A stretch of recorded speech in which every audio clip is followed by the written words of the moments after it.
গেল বছর গুরুতর অসুস্থ হয়ে একবার ভর্তি হতে হয়েছিল হাসপাতালে।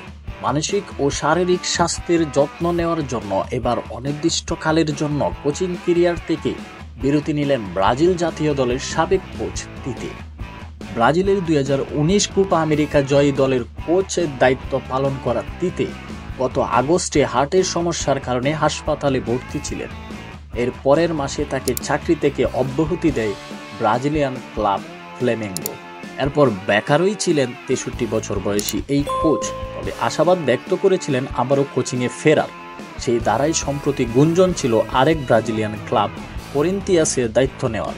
তবে মঙ্গলবার ছেলে ম্যাথিউস বাচির ইনস্টাগ্রাম প্রোফাইলের পোস্ট করা এক বিবৃতিতে তিনি জানান বিরতি নেওয়ার কথা। আমি বুঝতে পারছিলাম যে এমন একটা সময় আছে যখন আমাকে বুঝতে হবে যে একজন মানুষ হিসেবে আমি দুর্বল হয়ে যেতে পারি।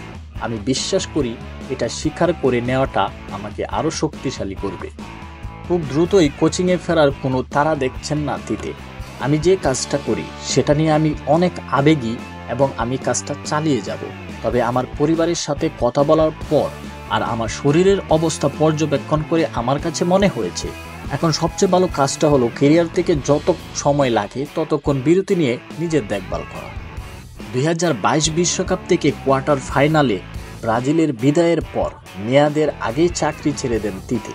কোচ হিসেবে তিনি এর আগে গ্র্যামিও, আতলেটিকো মিনেইরো এবং পালমেইরাসের দায়িত্ব পালন করেছেন।